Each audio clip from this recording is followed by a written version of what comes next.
think you're on mute. Man, I was halfway through it. What the hell? I know. I was like, am I?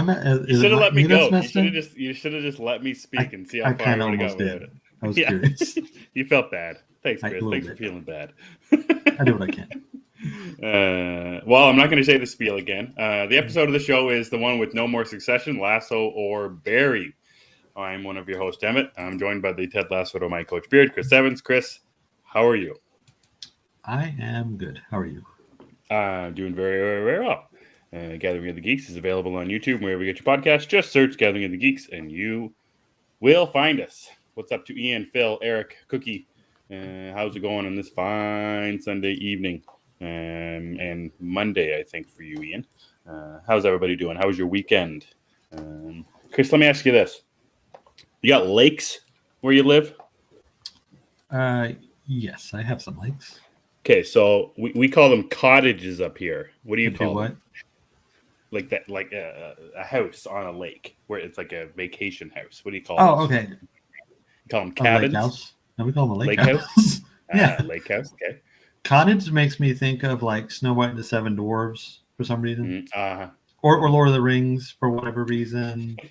Witches live in cottages, waiting for children to eat. Mm-hmm. Hansel and Gretel style, you know what I mean? I get you. I'm with you. Cookies agrees with you. Lake houses. That's good. Mhm. We call them cottages up here. Cottage. Are you sure you don't have lake houses though? No, it's exactly what you're describing, but we call them cottages. Like it's on the lake. You could live in it if you wanted to, but like some people call them cabins as well. But a cabin up here is if it's not on the water. What do you call the same kind of thing, but it's not on the water? A house, maybe.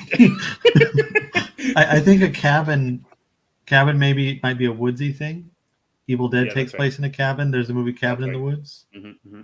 But there's the movie called The Lake House. I believe it's with Keanu Reeves. What do you guys call it? The cottage?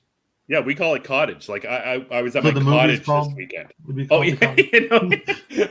don't change the name of the movie. Well, because you probably look at what is a lake house? Is that a cottage? But like you guys have a different word for the name for a beanie hat, like the little pullover hats. You guys call it a toque. Call it a toque. That's correct. Yes. Well, see, a beanie is one that doesn't fold. A toque is one that's folded at the bottom. So it's got like the folded part over there. You guys got I don't know if you have them or not, but do you have toques and beanies, or do you have just one? I think we have both. I don't wear those. I wear a toque. I didn't up looking that's like the fold. Yeah, I don't think I would wear those because I would look like a kid from A Christmas Story or something. That's right. Yeah, I don't think I'd want to wear one of those. Yeah, see, Ian gets it. He's with. I'm with him. There you go. Yeah, Cookie's right. Our cottages are nowhere near water or anything. They're usually like I think they're in the woods and stuff. It's meant to be like, oh, go in this cottage in the middle of nowhere and hope Leatherface isn't real or Jason Voorhees. Right. That's right. There's teenage groups of kids having sex and getting murdered by axe murderers. That's what our cottages and cabins are for. I don't know what yours are, but that's what ours are for. That didn't happen this weekekend, but oh, is that where you were? Yeah, I was at my cottage this weekend. Oh, okay. So okay. That just sounds fancy. I was at my cottage. Yeah. Being in the one that doesn't fold. That's right. I don't know. Fair enough. Toots, cottages, poutine, cottages, beanies, cabins, hockey. Lake houses. Keanu Reeves movie. Yeah, with Sandra Bullock. With Sandy B. If I remember correctly, it's a time traveling mailbox or something. Yeah, something to do with the mailbox. Yeah. Yeah, I think it was time traveling. I forgot. It was like a window to the future or the past, depending which side you're on. I never got to it. Well, I think we've already got the comment of the night. We're only 6 minutes into this. Cottages for wholesome hobbits or homicide, or homicidal hobbits. Oh. No, that's the filthy hobbits is. That is the next horror movie fairy tale turn horror movie. Yeah.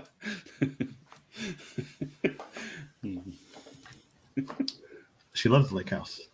Mm-hmm. I don't remember. I think I've seen it, but I don't remember it. Oh, really? Yeah, I never saw it.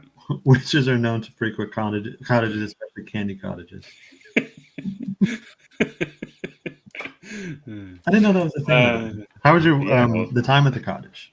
It was good. It was very good. We actually have some wildfires up north of me, and the winds bringing like some major haze and some very bad air quality right now. So that wasn't the best, but we got a good weekend out of it regardless.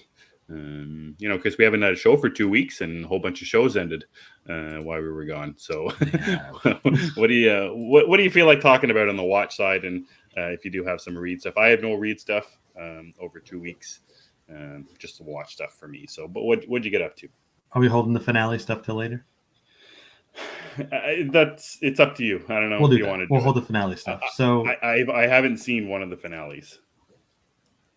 Is it Barry you haven't seen? No, I've seen Barry. You have not seen Ted Lasso. I know. I'm going to watch it tonight, and I kept kicking myself. Don't know what happened. I don't know why I didn't watch it, because for some reason it didn't come out on Tuesday or something. It was a day late. Okay, did it? Maybe your heart just couldn't handle it at that point. Yeah, my heart couldn't. Well, yeah, after Sunday night, I couldn't handle watching. After watching Succession, and then I don't know. Well, I went to Montreal last week, and that got in the way of watching Lasso, and then it just never got around to it. So I'm gonna have some free time tonight. So you feel free to talk about it all you want, but I have nothing to add. You mentioned a little bit about it. Season finale or series finale. Okay, well that works. As far as the watches and stuff, it's been 2 weeks, so I don't remember. Did we talk about Princess on Hulu? Yes, you mentioned it. Okay, with what's her name, Joey King. Yes. Okay, so as far as watches go, I saw The Flash in this 2 weeks. Yes, I saw The Flash pretty early. It was a work print version, so the CinemaCon one was missing the credits. Some of the special effects aren't done apparently. I don't really know. But that was fun. So I want the no credits. So like, does it say anything at the start of the movie, or is it just that's the first scene starting? Like, there's no credits. Like, credits usually introduce a movie in some way. Oh, there's no end credits at all. It has like the WB logo and the movie starts. Okay. And then the title card. And it has that. It just doesn't have the end. Got it. The movie just kind of ends. Right. Okay. Got it. And you could hear like the WB bosses laughing in the background. Now you have to pay to see it. To see the final one. Sucker. Now spread the wealth and talk about it all over social media. Which most of us did. James Gunn retweeted my tweet, and I don't say that as a brag. I say that as a regret, because of all the comments you got from it. Replies and comments that followed ranged from "You're not really Chris Evans. Is that really your name?" to basically kind of telling me off because I praised the movie with Ezra Miller. Yep. So it was. Oh, and some people suggest I got paid. And you wish. Well, I mean, I would just buy more Ted Lasso statues. Exactly. There's only 20,000 of them circulating, so I need another one. But that was fun. I saw The Flash. I rewatched Zack Snyder's Justice League, which I'll be talking about on the next episode of DC Unlimited. Short version is I still love it. I think it's great, but it is 4 hours. The other thing I've been watching has not been my choice. My daughter's got really into the Diary of a Wimpy Kid books. Are you familiar with those? Yeah, we read them. Okay, so she's reading the books, and Disney has 2 versions of movies. One is animated, the other live action. I've seen 2 of the live action ones on my own because I thought they were fun. These animated ones, though, are terrible. I've been watching those with her. And that's kind of concludes my main, like my movie watches as far as TV goes. I saw all the finales that we're going to talk about, or one we won't really talk about. And I haven't seen Barry, so there's that. Okay, well that's fine. We both have not one to talk about. There's a middle ground there. Yeah. But what I started watching was Young Sheldon. Oh, good. Yeah, you and I had talked about it before, and I got really into it. I think I'm 10 episodes into the first season. And I think it is awesome. It's very good.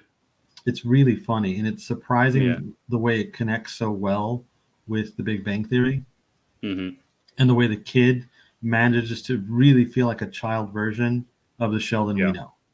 Yeah. It's very surprising the way that worked out. And even like the mom is clearly, you could tell, okay, she grows into the version that we see on the show. Yeah, I wasn't sure if it's just the accent, because I don't think either of I don't know if it's true about the young Sheldon actress, if she is a Texan, but I know that the aunt from Roseanne, who's Jackie. the mom, Jackie, I don't think she's a Texan as well, but their acting Texan voices are very alike, so I think that helped. The facial expressions help too. Yeah, exactly. It feels like they were very, that one's the best. I think that one, I like that one better actually than the young Sheldon one. Not that it's bad or anything, but I found the mom to be very convincing, I guess is the right word. She's pretty abrasive. Yeah. So I watched that, and we've talked about how I have stuff in the background a lot, and I have just been watching a lot of Everybody Loves Raymond. It is a very good show. Very good stuff. I love Raymond, yes. But that's really about it. The reads were pretty light. I've caught up with some Batman stuff, and I'm going to start reading Flash now. After the movie, is it launching? Is it launching on something? Relaunching again? No, I'm going to go back and read the older stuff, like the Joshua Williamson stuff, like Flash Year One, and then some other things that I read about. And the Jeremy Adams run is ending, I believe, in 800. So I might do his run as well. I'll see how far I can get. You got the itch, eh? A little bit. And I was trying to finish World Tree number 2 before we started, but I didn't get to the last couple of pages. I don't know if anything shocking happens. So if you have read it, don't spoil it, please. I'll finish it after the show. But man, that book is just something. It's something.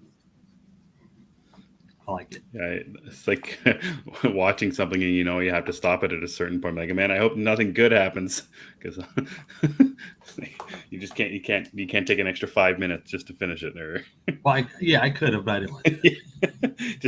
We're gonna pause the show for a second. Chris, go ahead and finish. I mean, I would. Everyone can wait. We can do a live reading of it. Yeah. You get to be the World Tree. I don't know. Yeah. I don't know if World Tree would be the best option. Maybe we'll have to do like an After Dark thing and read it. Yeah, that's right. So nobody gets upset. One thing I remember about Everybody Loves Raymond is the mom does a painting or a sculpture. Yes, it looks like a vagina. And what's Ray's wife's name? Marie. Yeah. No. Yeah. Marie, Ray's wife's name is Deborah. His mother is Marie. That's right. I just remember that happening, and that's like I watch clips of that show. That's always a show that comes on when I'm scrolling through YouTube or Facebook or whatever, or Instagram Reels. Like, it's always like a short clip from that show. It usually pops up, and that feels like a show that I would really, really dig, because I don't know if I've ever seen an entire episode or really given it a chance to watch. But if maybe after my young Sheldon binge, I'll need something to take up that 30-hour or 30-minute time slot, or I guess with no commercials, it's like 18 or 20 minutes. Yeah, like 20 minutes. You could run through. Yeah. So maybe I'll pop that on. But just knowing that I've still missed a whole bunch of stuff to watch, specifically on the TV side of newer things too. Like, I haven't got around to. I know we were talking about Silo that I wanted to get to, and I do want to watch Citadel as well. And I still haven't watched Sweet Tooth season 2 and a whole bunch of stuff. I forgot Sweet Tooth came out. Yeah. It's lousy Netflix dumps that they're done and over with, and you forget about them after a while. Nobody's even talking about Sweet Tooth. Like, I haven't seen anybody say anything about it. Yeah, I can't remember now. I'd have to go back, and I wonder when that came out and what was around it, because we had talked about that, a couple. I don't think anything was particularly around it. Just that there's been so much to watch. Yeah, it's been somewhat overwhelming. Yeah, it's been very overwhelming. Succession, Barry, and Ted Lasso, some of the most popular shows on TV, all end in the exact same week. Like, that's just that's pretty special, for sure. He's wondering that he would like to know why you're not reacting to his Sasha posts. You don't do that. I'm only going to encourage this one. We're putting a limit on the encouragement tonight, I think. Yes, do that. Zeddy said Sweet Tooth was great. Yeah, got to get to it. I didn't read anything over the last little while. I started reading something today. I started reading an Ed Brubaker book called Scene of the Crime. I think it came out about 10 years ago. It's about a private investigator, so it kind of gets blended into his reckless and criminal stuff that he did and is doing, but it's very good so far. It's like a weird graphic novel type of deal where it's like chapters are every like 2 or 3 pages, which is actually a lot like the reckless ones, I guess, because each one of those has a title as well. Ed Brubaker is just too damn good when he's writing crime, that's for sure. I think I've only read his Marvel stuff. I think like Winter Soldier is perfection to me. Right. I think that might be the only thing I've ever read from him, unless I'm mistaken. I'll have to look. I don't know if you read much of, like, I'm not gonna say it's true crime, but like it's basically just like a crime novel, but in comic book form. You ever read anything like that? No. I haven't started to get into that yet. I'm sure that's coming. Yeah. with the way World Tree is going, I'm probably going to get interested in that too. No, I have not read Gotham Central, or maybe I did read his Batman run. That sounds, maybe I did do that, but no, I have not read Gotham Central. I know what it is, but I haven't read it. Yeah, you dig that for sure. You have I'll get to when I get to a list now. Yeah, everyone has that. Cookie says, I'm building myself up to watch Sweet Tooth because I know it's going to hurt me. Yeah, I kind of feel that way too. I feel like someone's going to die and it better not be Bobby. Right. Protect that little guy at all costs. At all cost. It's weird, right? People rave about the first, but no rush to see the second. Just as good. Oh, he's talking about Sweet Tooth. Yeah, I think that my comic interests are gravitating more toward, like we've talked about, indie lately, and murder seems to be the thing I enjoy reading about. So I'll probably get crime stuff. Yeah, well, like I love like the Jack Reacher novels and the Harry Bosch novels as well. So having it in comic book form, I don't know, just it seems like the perfect medium for me. And Ed Brubaker is incredible, so that certainly helps. He's one of the more celebrated authors, I think, as far as like comic writers go. Yeah, they got a new book coming out in next week or so called Night Fever. Ed Brubaker and Sean Phillips. Is it on Saturdays? Yeah, that's right. I think it comes out next week or the week after. I'm looking forward to that one. What is it? I don't really know. I have no idea. Okay. I know that some of the review copies that came out like over a month ago, and people were raving about it because they like all of 2022, and I think 2021. They Brubaker and Phillips have been focusing on the Reckless series where they do 2 graphic novels a year, and I don't know if one came out this year. I don't think it has.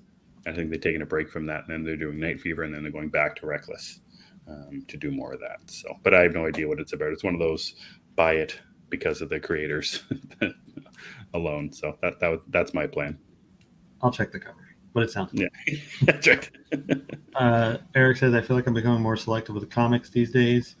I am more selective when it comes to DC, and that might be because I have the Infinite app, so I'm generally just waiting for stuff to hit it now. Unless it's something very important to me, then I'll read it beforehand. But generally, I'm good with waiting for the app. The other stuff, we'll see. I need to catch up on Moon Knight with the Jed McKay run ending. Zeddy says, TV, like movies, has been so monopolized this year. No real breathing room to fully enjoy them. If you're not watching day of or week it drops, you're behind. That's true too. But at the same time, I think that's kind of the beauty of the streamers, to where we don't have to rush to, you don't have to rush to get to it if you don't feel like it at that time, because it'll still be there in most cases. So I think that's helpful. Yeah, I generally agree with that as well. But then there is the Netflix is the issue of trying to get caught up on stuff that the entire season is out. Like trying to get caught up on a couple of episodes is like that, or week to week. That's easier. But now I gotta watch Sweet Tooth. I think it's 12 episodes, maybe 10 episodes. I'm going to start it this week though, but I understand both sides of feeling like there's not enough time to watch something, and then there's too much of other things. But now with, like I said, with 3 very big shows that I watch and that we watched basically every week gone off the plate, there's going to be, and I don't know if there's anything that's taken its place or is going to take its place. And I think we talked about that, or briefly talked about that, but maybe it's just a summer season. There's not very many new shows that are starting until a little later. Do you know of any that are going to be catching your eye over the next little while? The Witcher season 3 is coming. I'm very excited for that. I think that's it. I think there was something else, but I can't remember what it was. Oh, we have Only Murders in the Building coming soon. That's in August, I think, right? It's August? Okay, I thought it was July. Maybe July, yeah. What We Do in the Shadows is coming back. So I have a couple of shows. Nice. What We Do in the Shadows is probably the one I'm most excited for because I just adore that show. Yeah, for sure. It is because I don't like, usually like HBO's usually got one like lined up to take over usually when one ends, another one starts, and they had Succession and Barry both end on the same night. I don't know. They have that weird the one that's not getting very good headlines, that one with with Johnny Depp's daughter. The Idol, yeah, I'm not watching that. Yeah, what's happening with that? Like I heard there's like big controversy about the show or something, and it has a lot of gross stuff from what I understand. Oh, okay. And I don't want to see it. I'm not really interested in it anyway. I wasn't before, and I'm not now. And the cast doesn't catch my eye. I don't care. Yeah. I'd rather watch that other thing on HBO, The Case of Natalie something, I think. I forgot who said it, but someone said it was like Orphan, but a real version of it. Oh yeah. I forgot who said it, but yeah, I love the Orphan movie, so I'm kind of curious what that is. Nice. Yeah, it's The Case of Natalie or something. I forgot. The Case of Natalie something or other. Yeah, it's on HBO or Max. I'm sorry, it's on Max. It's on Max. Yeah, geez, you gotta be careful. Max. Oh, Ian reminded us, Secret Invasion is in a couple weeks. There you go. Yeah, Cookie's also passing on the Idol. There you go. The Case of Natalie Grace. That's the one. Oh, there you go. Strange New World's going to be that show for Eric. Is that this month, guys? Yeah, I think it's June 16th. Oh, okay. That's Flash Day. That's Flash Day, yeah. the final cut Flash Day. Oh, and Justified is next month, too. I forgot about that. Yeah, Timmy Oliphant's back again. That's good stuff. The Bear. Is the Bear back soon? Season 2, I think that's again in another 2 weeks. So, Jesus, yeah, I'm gonna have to watch all this stuff before. It sounds like your dance cards are getting filled up already. Yeah, geez, Strange New Worlds and the Bear. Yeah. So, I'm just watching Secret Invasion and yeah, you'll get caught. Oh, I want to watch Yellow Jackets too. Crap. I think the Bear's on Flash Day or the week after. I can't remember what Hulu's release. The whole week is Flash week. Yeah. It's Flash month. Everything is one thing I did watch recently was John Wick Chapter 4. Is it called Chapter 4? I think it's just Chapter 4. Is it? I thought it was just John Wick 4. Yeah, anyways. It was weird that the third one had a name. How come the third one had a name and then this one didn't? Parabellum? Yeah, what's the deal? Didn't the second one have a name? The subtitle? Oh, geez, I don't know. John Wick, More Wicker. More Wicker, yeah. Wick with a vengeance. Oh, that's a good one too. Yeah, so John Wick 4 was it was good. Action was very good. I think I read a couple of months ago before, or as the movie was out in theaters, about how little Keanu Reeves has to say in that movie, and I couldn't not notice it. Like he's like, wow, to see him like, I think it's like 16 lines in the whole movie or something. Is it? Yeah, and a lot of it's just like, yeah, like he says it's like 1 or 2 lines too. It's not even big long sentences or whatever. It's good. I had a good time with it. I think you haven't seen it yet. No, I've been wanting to get to it, but the wimpy kid has taken over the house. That's trouble. I get that. I'll get to it. I think John Wick 4 has a problem with its villain characters and the need to add over-the-top villains. And I don't think it needed to add at least 2 of the over-the-top villains in it. You haven't seen it, Chris, so it's kind of hard to say. Well, But I'm just assuming it looks like the franchise is heading toward Fast and Furious territory, where we're just going to get more, bigger and more ridiculous as we go. Yeah. Like I'm expecting him to get beheaded in the next one and then tape his head back on and keep going. Sure. That's what I got out of the third one. Not that it's a bad thing, but it just seems to be the trajectory here. Yeah, I get that sense for sure. And for John Wick 4 specifically, I got that sense with its characters that they're trying to make them, I don't know, bigger and weirder and more different. Like even in the third one when when he's, running away from people who are all trying to murder him, like there's the inclusion of the guy he fights in the library. It's a big tall guy and a big huge guy, and then there's like the La Bamba guy who's chasing him the entire movie. At a certain point, I think it was maybe about halfway through John Wick 4, I was like, well, I don't know if I'm not enjoying it, but something about it wasn't, I don't know. Maybe I was just looking for more, because John Wick 3 is incredible. It's my favorite of the series. And because of that, the opening scene where he's running and getting chased, which is insane. There's something about it up until like the last half of John Wick 4 is very good. That's when maybe the action and the set pieces are a little more, a little better for me. Just more, maybe 2 or 3 towards the end that are better than the one at the start. Like I'm trying to think of like 2 and 3 both open with a big action scene or big action scenes. Yeah, I think the second one opens with one where he's going to get his car back. The third one opens with him getting chased.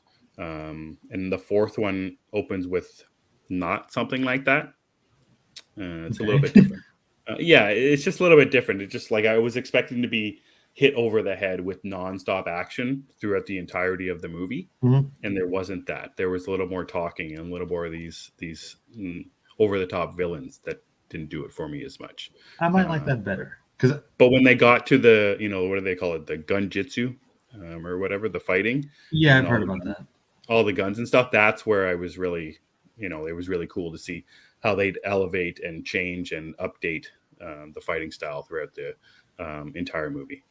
Still a very good movie, but I think 3 is still my favorite overall. Is that fighting style kind of like Equilibrium's fighting style? It's a toned down version of that, because there's not much of the actual martial arts to it. But Donnie Yen's in this one. Yes. He plays a guy named Kane, and he has a little bit of that. He uses a sword sometimes, or his cane, to do some badass stuff. But Equilibrium, that's a good pull, Chris. Good pull. That's a great movie. It's underrated, I think. Yeah, big time underrated. Ian says John Wick 4 is amazing. 2 is just called Chapter 2. I'm going to call it more Wicker. Yeah. Eric says John Wick versus Dom Toretto. Dom will probably win, judging by how that series is going. He did crush a parking lot. Ian says the fight choreography gets better with each one. 3 is also his favorite. And the ending of 4 was a bit anticlimactic. The big villain felt irrelevant. Okay. Yeah, something about the villains just didn't work for me in the movie. And I'm trying to think about the other villains in the movie and if that really mattered. Like the first one is what's his name from Game of Thrones. Is it Game of Thrones actor? Yeah, he gets his wiener cut off by Bolton Ramsey. Oh, I didn't know he was in it. Yeah, he's in the first one. Oh, right. The first one, yes. Yeah, the first one. And then the second one is that guy who comes to his house and makes him do the deal. And I think it's really a nobody, but I think it is a well-known actor. And then the third one's got, what's his name? Like I said, La Bamba, and the one woman who's like something for the high table. And it just feel like in each sequel, they tried to up the game with the villains. And I think it was just too much for number 4. Kind of like Bond, maybe. The old Bond. Yeah, maybe. Yeah, that's true. Or Fast and Furious. Yeah, so I watched John Wick 4, and it just got me more excited for the Continental TV show that they're doing, and then the Ballerina one as well. I'm very excited for Ballerina. Continental, I'll see when we see more of it. I'm going to watch it. But I'm wondering how it's going to work. I don't really know what it is either. So Ballerina, we basically know it's female John Wick. I'm in. Exactly. Exactly. And that was one cool thing about John Wick 4. We got more history into John, because that was what I liked about number 3 when he goes to see Angelica Houston's character in the ballerina aspect, and like we find out his, they were related, and we find out about his training, and it was funny at the end of or during number 4. I was like, man, there's a prequel here somewhere. There's a John Wick prequel. Like they just throw the seeds in so much in 3 and then in 4. I'm like, there's a training. There's the one where John Wick goes to fighting school or whatever. That movie's there. I would love it if they called it Little John. Yeah, that's right. little Johnny Wick. That would be great. You can make a storybook out of it. The gold label books, they can do that.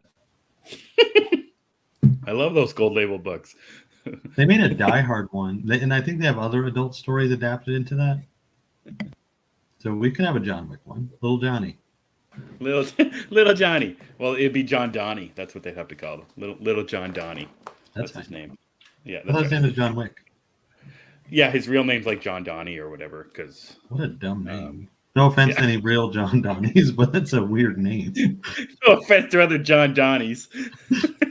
You do you, man. Hey, you John Donnies in the comments. No offense to you guys. You're cool with me. I'm just saying. You can change your name if you want to. You can just change it to John, okay? It's possible. We'll link some resources or something in the comments. All right, so that's John Wick 4. That's pretty much all I watched new over the last little while. I want to talk about the mystery screening I went to, but I can't. So we're not going to.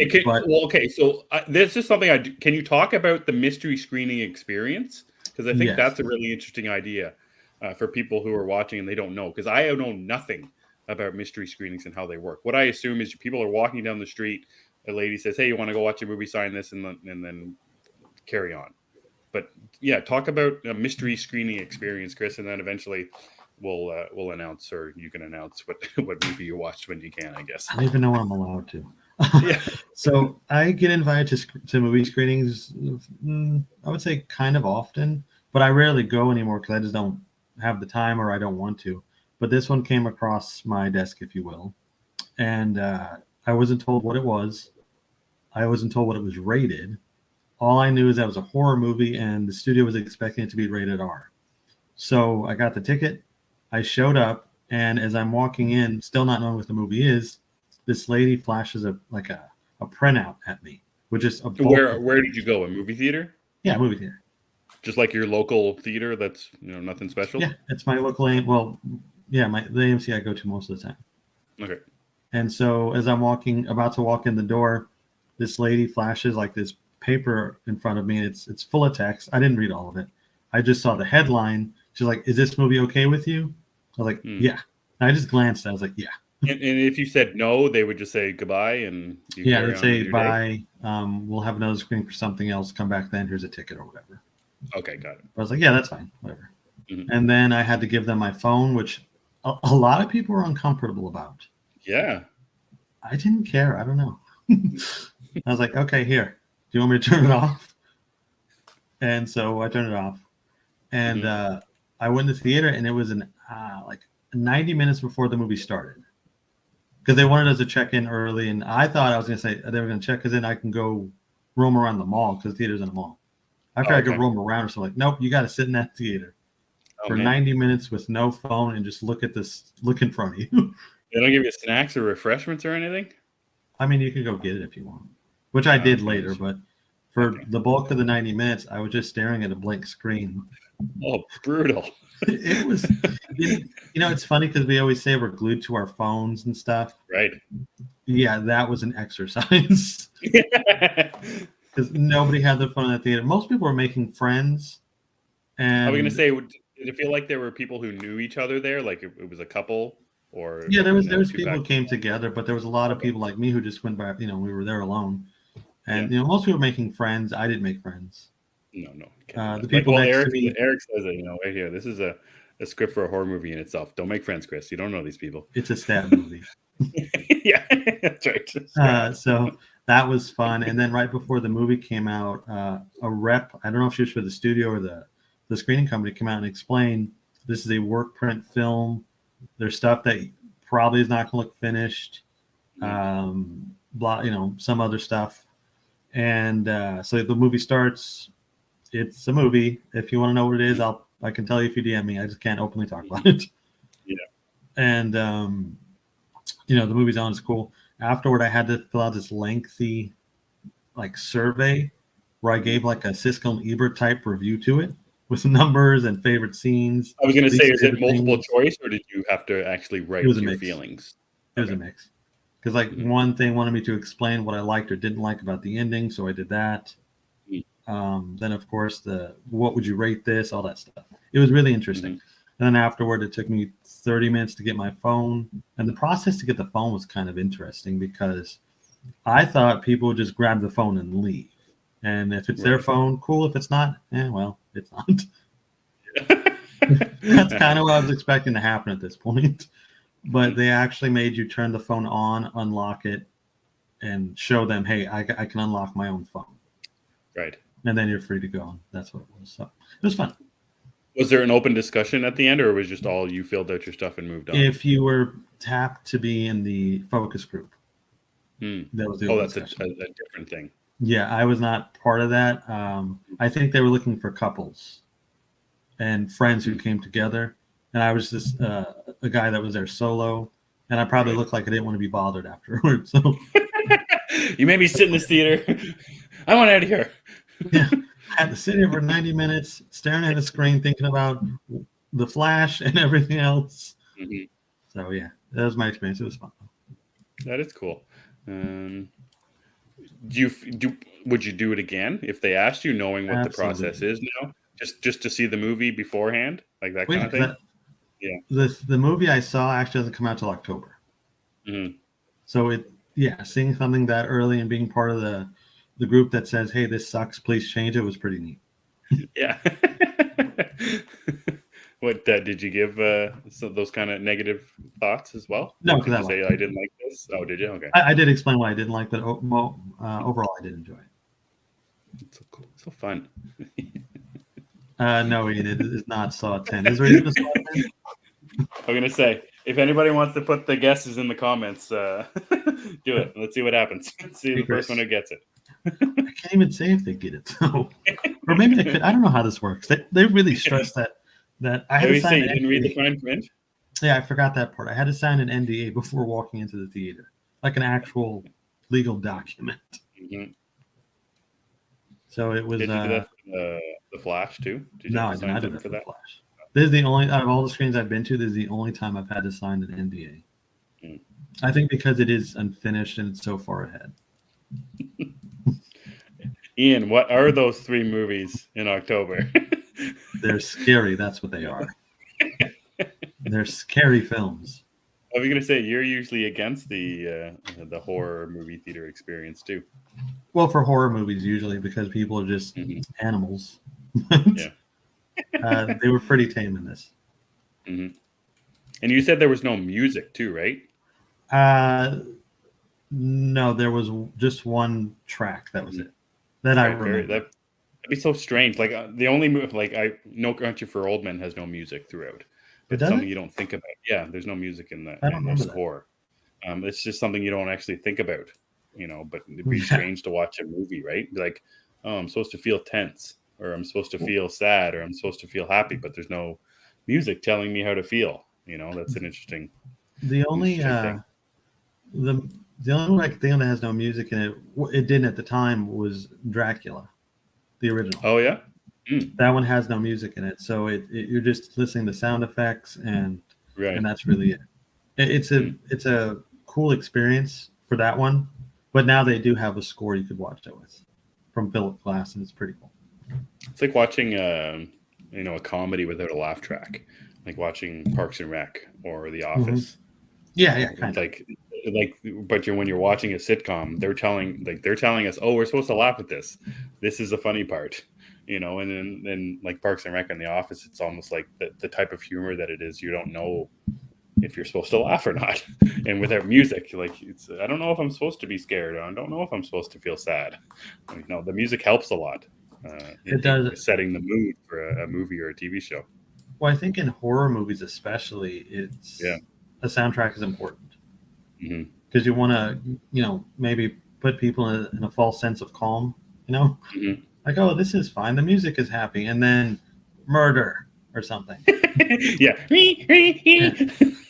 Murder out of nowhere, or there's a spirit, something. Michael Myers just came to the floor. I don't know. Okay. Terrible things. Brett killed a guy. Yeah.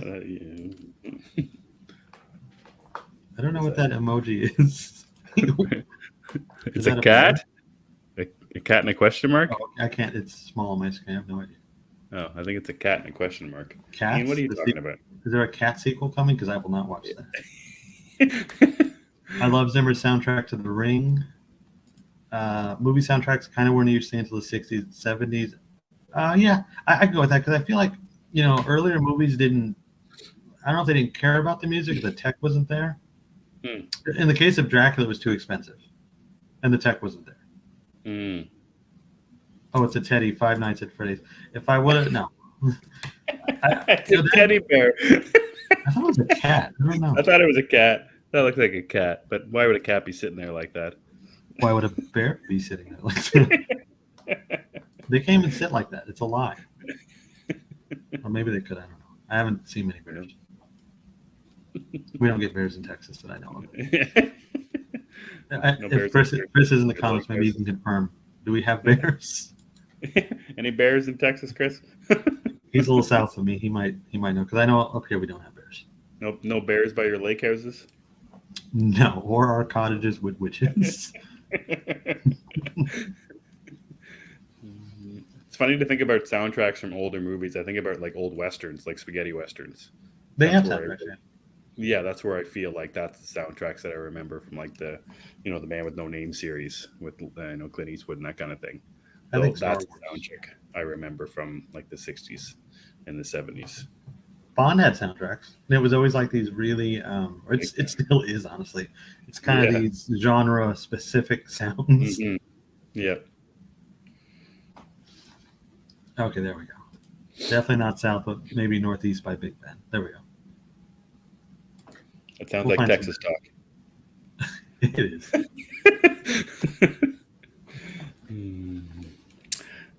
Okay, Chris, do you want to talk about Succession for a little while here? We can talk about Succession now. Let's talk about Succession. I've had time to process. I'm no longer angry. So 2 weeks ago, I think we didn't want to talk about the funeral episode. Is that the one? No, I didn't want to talk about the election episode, and then the funeral broke my heart. Episode. That's it. Yes. Yeah, broke my heart, and now we're at the finale. So yeah. Logan died. They went to the funeral, had the election. Sweet angel. Sweet angel. So I don't know if you want to just talk about the finale. We could probably spend about 20 minutes just on the finale alone. Well, actually, I wanted to talk about from the funeral on. So the last two. Yep. Oh, they're very big episodes. So they are, and there's something no, we haven't. We're gonna do that after Succession. We'll get to it though. I'm excited. There's something the show has done over its entire run where you hate the characters, then they make you feel sorry for the characters and kind of relate to them, and then they remind you they are horrible, horrible people. Mm-hmm. And they do this in Succession, no pun intended, but they really play with you in a way because you can't ever get a really solid read on them that sticks. Mm-hmm. So in the case of the funeral episode specifically, which if you have not lost a parent, it is hard to really relate to them, I think. Like seeing Roman, I have been there. And it is very, very uncomfortable. And you think you're okay going into it, and then you find out you're not. Mm-hmm. It is what it is. So that particular episode is one of those times where Roman screwed us in the previous episode. Mm-hmm. Or he screwed everybody else, essentially. And it was the election one. Oh, the election became before the funeral. Didn't it? I'm pretty sure. Because then after the funeral, he left. Right. And went back to his mom's. Yes, that's when he got hit by the protesters. I thought he got hit by the protesters at the election. No, because in the finale, when we see him, he's got the wound from the. So then it would be election funeral. Shit. I thought it was. We need to check this, but anyway. I will double check. Well, if you keep talking. Yes. So it's just amazing the way the show works. How it makes you hate them, love them, hate them, relate to them, and they are the worst person on earth. Election funeral finale. Okay, that's the way it is. Yeah. So yes. we did not like him in the election episode. Then we feel for him in the funeral episode. Right. And then in the finale, it's kind of like, well, who do you side with? Right. And that has been the way the show always is from season 1, episode 1 to the finale. Mm-hmm. It has been consistent. And I think that's just brilliant, the way that it's handled. They did not skip a beat. Mm-hmm. And it's like they knew which heartstrings to tug on to get you where they needed you to be, depending on the episode and the story that was going on at the time. It's just really well done. Yeah, that election episode had me like screaming at my TV, like for a bunch of reasons, saying, "Roman, why are you being such an ass?" And then the other half of the episode, I was like, "Kendall, bud, you want to be the big man? You want to be the big brother? Stand up, pal! Like, get your head out of your ass." Like he does it a little bit with Tom, where he says, like he tells Tom to like shut up or something when he says something to Shiv after Shiv tells him that she's pregnant.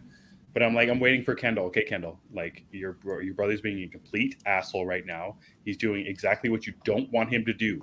You want to be your dad? This is the moment, like right here. I'm like, look, Kendall, stand up, like grow a pair of balls, pal. And he doesn't. And obviously, or maybe he feels like he's about to. You feel like maybe he's going to stand up to Roman. And then Shiv lies to him, and you're like, oh, Shiv, what are you doing? Yeah, and Shiv was kind of the final straw. And you're yelling at Shiv, like, Shiv, why would you do that? And like that the election episode had me screaming at my TV because like all three of the characters were all doing stuff I didn't want them to do. And like I kept thinking about the finale at that point. I'm like, okay, like, are they all going to walk off into the sunset? Like throughout this season and the end of last season, they were hugging it out. And like, oh man, I love these moments. They're brother and sisters, and they're hugging, and it's great. That makes me feel good. I'm watching Ted Lasso at the same time as it's happening. Like, oh, this is a feel good show. Succession, you can do that too. You can be tiny, just a tiny bit of happy, but it doesn't. Like all those hugging out moments, and even in the finale where you get those happy moments between the brothers and sisters, which lasts a good chunk of the episode. Most of the episode.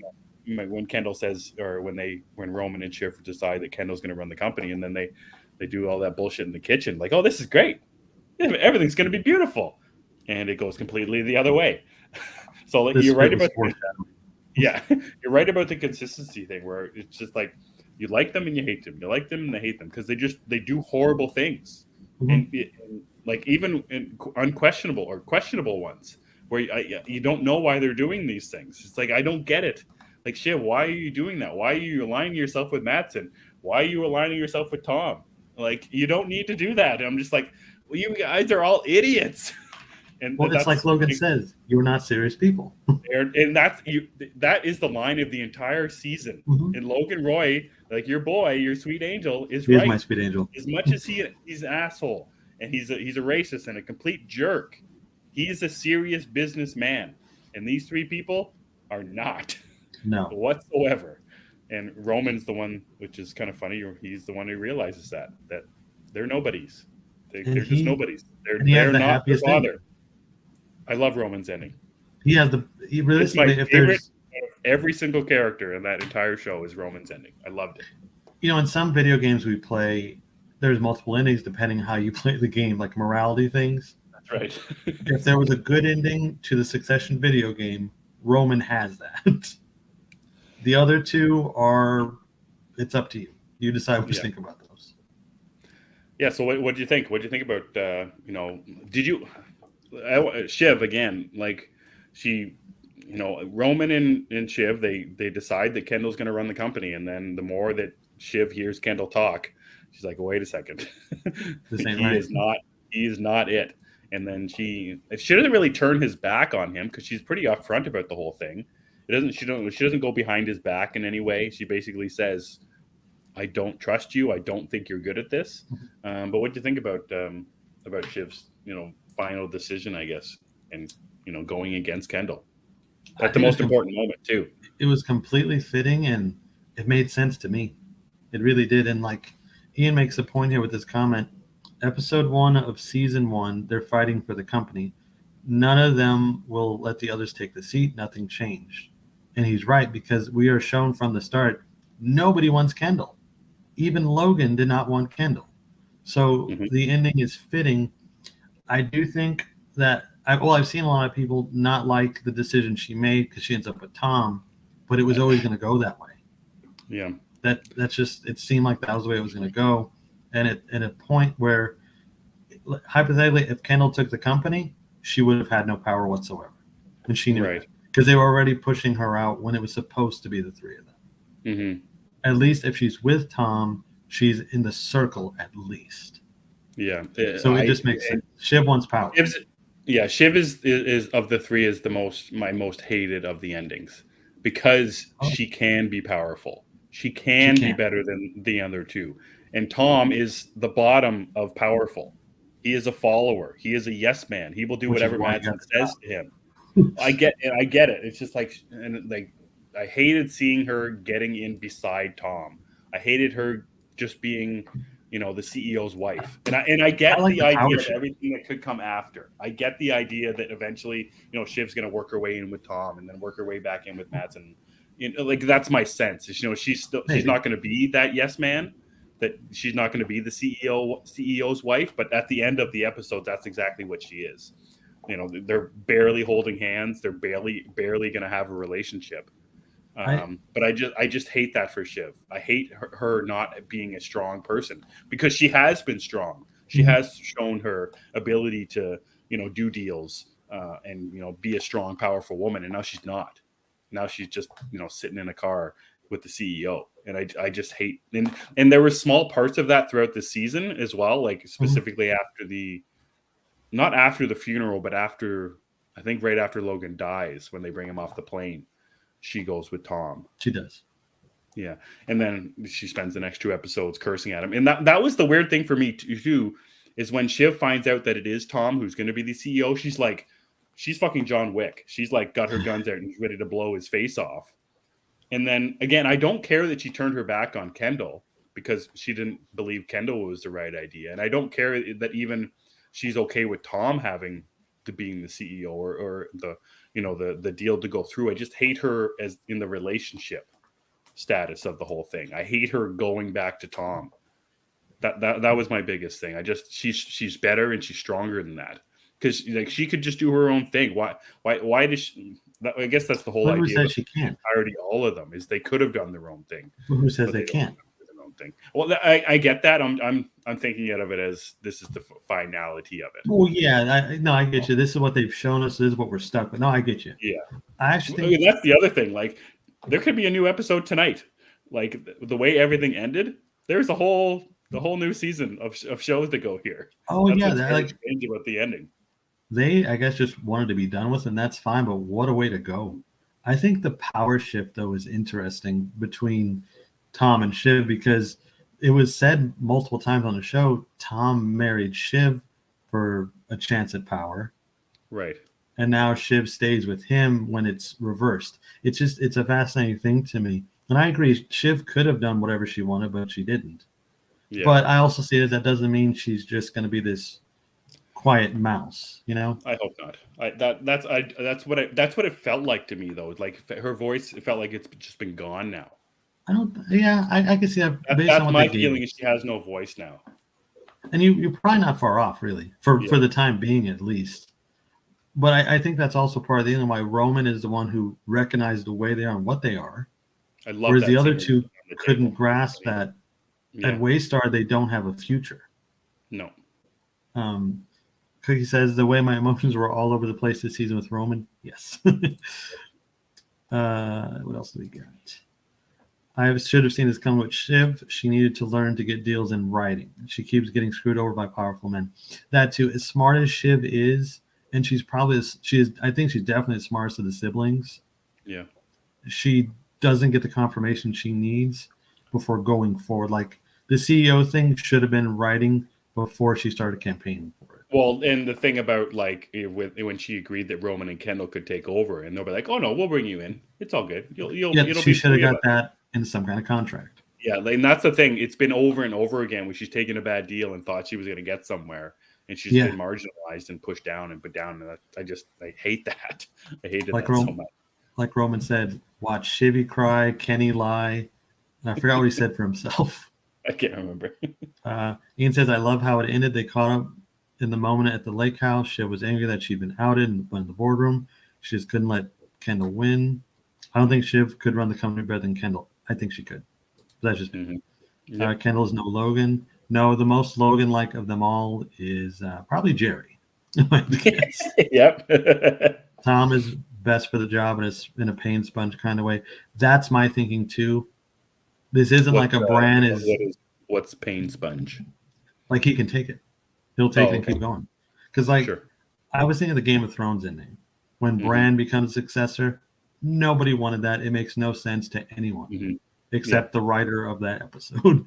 Whereas this, I think everybody can agree Tom was the right choice. Yeah, it makes sense. I agree with, yeah. I agree with Cookie here too. She's glad Greg finally fought back. That was a finale highlight for me. I love that bit. I agree with that as well. But then he's left at the end just being Tom's yes man again. That's what he is. I know, but that he was fighting back, and I'm like, oh, good. This is Greg. He's finally gonna, stick up for himself. And I hated everyone being marginalized and pushed down when they could be better. Yeah, but I just hated that. If Greg not hated it in a sense, but it bugs me. I get you, but if Greg wasn't with Tom as like Tom's wingman, he wanted to be Kendall's wingman. So either way, Greg was destined to be somebody's Renfield, essentially. That's true. That's kind of Greg's life goal here, I think. Mm-hmm. Ian says he agrees with Cookie. He did everything he needed throughout the whole show. He kissed ass, sacrificed himself for the higher-ups, and did whatever was told. He was ready to go to jail. Mm-hmm. Now, the Kendall ending is where I have the issue. So Kendall is the one I think we were meant to root for at the start. And as the show goes on... He's the first character we see, I think, in the show. I believe he is, yeah. But as the show went on, it was like, okay, Kendall is not a great person. Why are we supposed to root for him and, whatnot? And the seasons go on. His ending, it just ends in a place where we don't even know what's going to happen to him. Mm-hmm. I thought he was going to take the elevator up to the roof and jump first. Yep. Then I thought he was going to jump the guardrail and just be one with the ocean. Yeah, a long walk off a short pier type of deal. Yeah, I think at his ending, we just don't know what's happening or what's going to happen to him. All we know is that it hit him and he acted out like a child, which is what we've come to expect from him. Something doesn't go his way, he starts stammering on about God knows what, talking like a 17-year-old. It just is what it is. Yeah, well, he had aligned himself where the company was all that he had left. His family left in this season. His sister was aligning herself to have something more, being the company, but still with the Madsen deal. And Roman was that too, but then he eventually realizes that he's better off alone. Roman understands, and even when he goes back to his mother's house, where he could have left there. They could have just left Roman with his mom, and he would have been fine. If Shiv or Kendall didn't show up. So yeah, Kendall is not okay in his own skin because he just wants to be better than his father. Exactly, he wants to be his father better than him in a sense. And then when he doesn't have those things, and he's walking in some kind of park or something, I can't remember. It doesn't really matter. And he's just got this look of dejection on him, like he has nowhere to go. And that's what he's doing. He's walking to nowhere. The sense for Kendall is I don't think there's a very long future for Kendall after this because he doesn't have anything to do. And he needs something to do. He needs something Kendall or Roman is okay with the money that he's going to get from the sale. Yes. Shiv is obviously still in the thick of things. Kendall is not okay with the money. He's never been okay with the money. He wants the power. He wants people to see how good he is and how much he can do. He wants the recognition. Exactly. He wants the recognition of being somebody in power, being the leader, and he doesn't have that anymore. So without a family, without, both sides of his family, with his wife and his kids, and I assume with his sister, that'll be the end of her and their relationship. And Roman's going to go do his own things and live his sweet life with his, hundreds of millions and billions of dollars. But, Kendall doesn't have anybody. So that, I think if there was to be another episode, it'd be the funeral of Kendall, probably, where, that would be the end of Kendall. I hope not. I hope not too, but you can just see it in his face. And yeah, that's what I was expecting. They showed him with nothing. They showed him doing nothing. There will be nothing for Kendall. And that's the finale of Succession. Yeah, exactly. It's a very weird thing where the show, it didn't end. There's still so much. It's like in Mad Men. Mad Men, there could have been another season. Yeah. There's still an agency. There's still there's still Peggy, and there's Jones doing her thing with her own agency and all of that kind of stuff. There was no finality to the Mad Men one, and there's no finality to Succession either. It just the story is ongoing. I kind of like that though. Yeah, it's very different. I'm trying to think of Breaking Bad. It ended. Jesse got away. They added another story to Jesse, but Walt died. Walt Jr. and the mom, they're living their life. It's not going to be a very good one, obviously, because they're in witness protection and all that kind of stuff. But Hank's dead. People have a finality to things. Logan died off screen in Succession. That's the end of him. But the three other ones, and Tom and Jerry and Frank and Greg, they still have jobs to do. They still have a life to live, and yeah, exactly. They still have a succession to do. So it's very interesting finale in that sense. Very interesting. Agreed. It is really good though. It's pretty much a perfect finale, I would say. Just a roller coaster of emotions this season, that's for sure. Yes, I would agree with that. Before we move on to Ted Lasso, let's get to some of these comments. Yeah, sure. Ian says, I hope Kendall does his own thing like he did when his dad outed him. The three of them were doing okay back then. Yeah, I think that's probably what'll happen. He's going to try his own deal. The creators said they wanted it on a high instead of dragging it out and people getting bored of the formula. Totally respect that. Yeah, like a season, 4 seasons of an HBO blockbuster show. That's Game of Thrones went on forever. Sopranos was on forever. The Wire was on for 5 seasons. Some shows overstay their welcome. Yes, this didn't overstay its welcome at all. No. It went off in that high, and people were talking about it. People have been talking about it. So yeah, really, really great ending for sure. And 4 seasons. That's good for rewatchability too. It is. Frank makes a good point here. What was unrealistic was that one of the siblings didn't get it at the end. Bad people get all the great things all the time, especially in corporate America.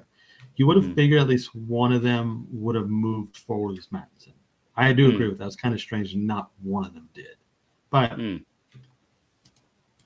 to be fair, Tom isn't a good person. Nope. Yes. Tom will shoot somebody if it gets him paid. And we've basically seen it. Yeah, exactly. He was ready to go to prison. He didn't want it, he was sad about it and all, but he was like, I'll do it if it means when I get out, I get a better position in life. I'll do it. Yep. So that is Succession. Okay, so Ted Lasso season and series finale. I have not watched it yet. But Chris, I did see your tweet about it, which was quite surprising to me. So maybe just expand on your tweet about the finale of Ted Lasso. Yeah, since you haven't seen it, I'm not going to spoil anything. Other than Optimus Prime did show up at the end to kick the final goal. Of course. Yeah. Ted Lasso is a show that, like I said in the tweet, I didn't know what it was when it came out. I had no interest in it. I kept hearing that. I was like, well, I don't know. I don't watch soccer. I don't know. And then I ended up watching it after our friend Zeddy kept recommending it. And I binge watched the first season, and it was instant love, basically. Yeah. And so now that the show has ended, I think season 3 is a very messy one. They tried to do a lot with it. They focused on a lot of different plot lines. Some of them came together, some of them didn't. And I'm actually sort of amazed how the show is planned a certain way.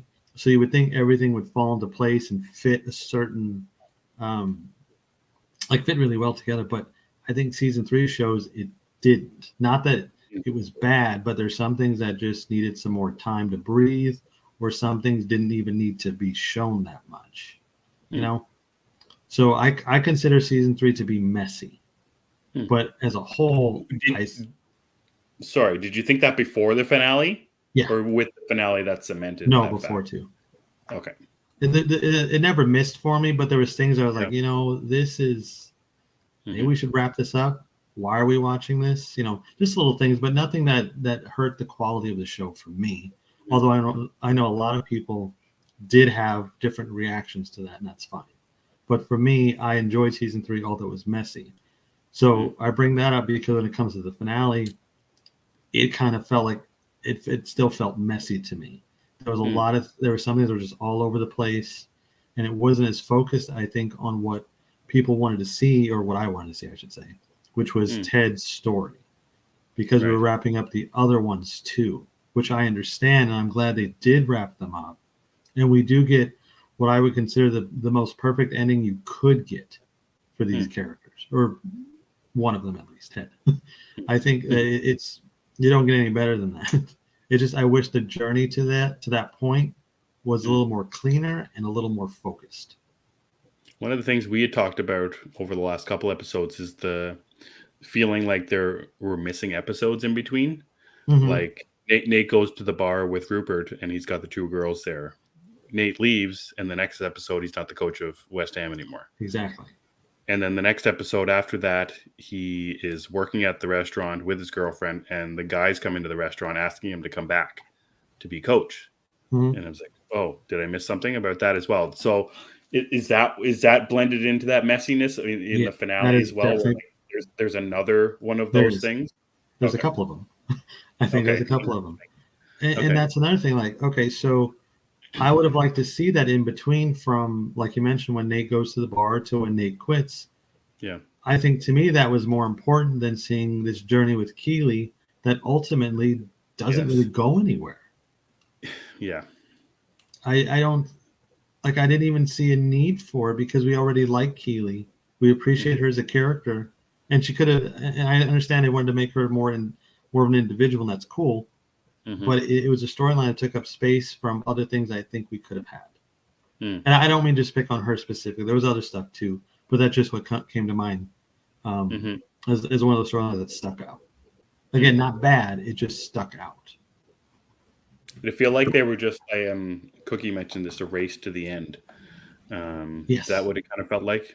Kind of. In those last few episodes, I would say so. Even though they had more episodes this season and the episodes were longer, it still felt like they thought they were running out of time. Maybe this season should have been a 2-part. 2 parts? Yeah, I was just thinking that. Maybe that, or again, cut some of the fat and streamline a little bit. But like Chris says here, definitely not season my least favorite 3, but ultimately enjoyed. I don't know if I would say it's my least favorite, because I really love a lot this season. Yeah. I would say they're all about equal for me. And they're all magical. Yeah, of course. So yeah, the one thing that I had talked about with you in those weird moments, like we talked about when Rupert and Rebecca go to this conference or whatever. Yeah. Where they tried to make Rupert likable for some reason. Like they're telling a story about Rupert when he was younger. And it's like, wait a second, no. Just last episode, he was trying to get Nate to cheat on his girlfriend. And he's been horrible to Rebecca for 2.5 seasons now. Why are you trying to get us to like Rupert? So yeah, and then that stuff, and like the Keeley stuff, it's I would agree that it felt a little bit strange to me. We don't need to show how great Keeley is. No, we get it. Keeley's great. But then there's just pockets of moments. There's moments in Ted Lasso where like it's perfect television to me, and it was like up until I haven't seen the finale. It has been one of my favorite shows and my favorite show on TV because of the incredible moments, and like that the one that came in the last episode when they were talking about bringing Nate back and Beard's against it, and Ted shows him the video of Nate hiding underneath the desk and hiding again. It's so good. And talk about, giving second chances and it's weird that there's like those small pockets of dialogue are very good, but the story writing is a little bit off. That's a very strange thing because there's those pockets, those moments of dialogue from Ted or from, anyone. The moments with Colin are really good. The moments with Trent also. Yeah, exactly. And the Trent stuff. So it's uneven, messy. It's been an interesting season because those moments are so great though. Like the high moments are some of the best moments of TV that I've ever seen. And I think that's what people remember. I believe. I think so. Yeah. And I love the show. I really, really do. And Ted, I already miss him. I'm so sad it's done. I'm trying to mask it, which is calling it messy, but I miss Ted. Yeah. Mm-hmm. And it is a great show, and I did enjoy the season quite a bit. I did like seeing the extras of the characters, but I just thought they could have been balanced better, perhaps, or I don't want to spoil it. You got to watch the finale. I'm curious what you'll think about it. I will. Like I said, I'm watching tonight. So, Ian says they need to give us time with the other characters. Most of them feeling underdeveloped. Each character story was forgotten with the next episode, but it's not about me. It never will. Yeah, that was important. Nate's story is the most underdeveloped, I think, because of the hate he received after his actions and the limited time they had no choice but to rush it. Nate, I think, should have shared this season with Ted. Mm-hmm. And I will take a nap on that. It felt like that was going to be happening with the West Ham stuff. And they kept building towards their meeting and reconciliation of some kind. And as the season went along, it became less about Nate and Ted and a little bit more about Nate and his girlfriend and getting away from Rupert. So, which is fine, but I think that we should have had more time because another thing is like the villain turn in season 2. A lot of people didn't like that and were like wondering why. Mm-hmm. We didn't get that in this season. We just got, Nate's not really that bad. It's like, okay, that's fine, but we might want to see that. Yeah. Chris from Lost in Comics, I would expect a lot more with Nate. I thought he would end up coaching the last game. I did too. That's not a spoiler, by the way. It's really not. But I thought that was going to happen. Well, yeah, we just kind of fixed that for you because I thought that was going to happen too. Ian says the finale is one of my favorites of any TV show, mainly because it was so moving and heartfelt. Completely agree. That's why I say it's messy, but it's also as perfect as it could have been. It really is. Frank, you haven't watched Ted Lasso? I would highly recommend it. Mm-hmm. Get to it, Frank. Yes. Next big show is Penguin. This one of them, I would say. It's really, really high on my list. I don't think it's until next year, though. Yeah. I don't know with the delays. Yeah, I'm not sure, but I think that kind of brought Penguin down a couple notches for me just because I don't know when I'm going to see it. Yeah. But I cannot wait. Mm-hmm. You're totally good. That wasn't a spoiler. Yeah, trust me, I've spoiled enough things. That too. Yeah, don't worry about it. It's not. You're cool. Yeah. The ending moments with the team hit really well. All the unorganized and unintended plot lines were head scratching, but I still love the season and show. Yes, that's how I feel too. Zeddy said the players were all keeping. Okay, that's a spoiler. I gotta read these before I click. I didn't get why they kept making Nate, a 45-year-old man, seem like a teenager. So, okay, I didn't know Nate was played by a 45-year-old man until Ian told me a couple days ago. Yeah. Well, in the early seasons, they made him so young, right? I thought he was like 20-something. Will is. Yeah, that's what I assumed, but no. Yeah. Ian cried more than Mando saying bye to Grogu and that saying something. Nice. So basically, we're all interested to hear what you think about it next week. Well, I'm gonna. Yeah, that's right. Oh yeah. Ask me about it next week, and then we can bring it up again. We can talk about Ted Lasso again. I will happily talk about Ted Lasso until they give me a spinoff or a sequel series of some sort. I just missed Ted, and I'm actually gonna buy more merchandise now to make up for that. Yeah, you should. The statues. Start planning your Halloween costume now. Make sure it's tip top. Yeah, that too. I have to start getting the mustache ready now because it is incredibly thick. Yeah, that's right. Start trimming it. Start getting it going now. Oh, so they didn't dye his hair? His hair is actually gray? Like yeah, I think so. Hair? Oh. Okay. The one we talk about, Ted Lasso. Okay.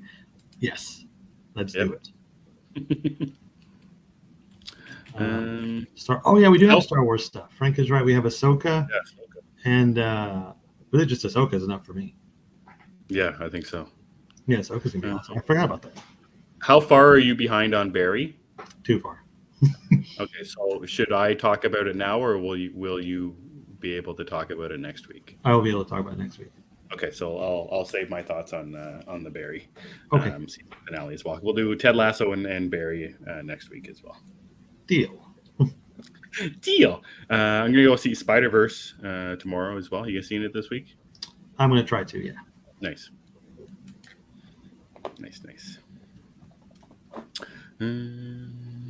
Yeah. Anything else you want to chat about before we get on out of here? No, I think I'm good. Next week we have. I'm sure we'll talk about some stuff that is fun. We'll both have read World Tree by then too. I'll finish it. I'm gonna read some comics. And we'll talk about that because I know we were pretty high on the first issue, and I'd like to talk about that and whatever else we get up to this week, of course. Nice.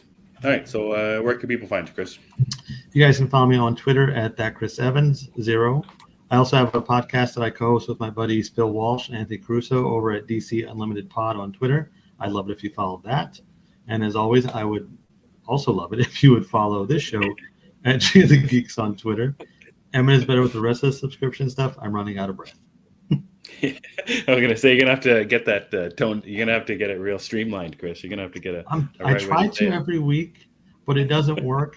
And I always want to throw in that we have talented friends. Go follow their stuff too. Like Chris from Lost in Comics is with us tonight. Follow his channel if you don't. Cookie was on the Pink Buzz again last week. Go check that out. Zeddy, of course, is. Oh, sorry. He's of course part of. You brought up Chris and Zeddy with both sorry Emmet.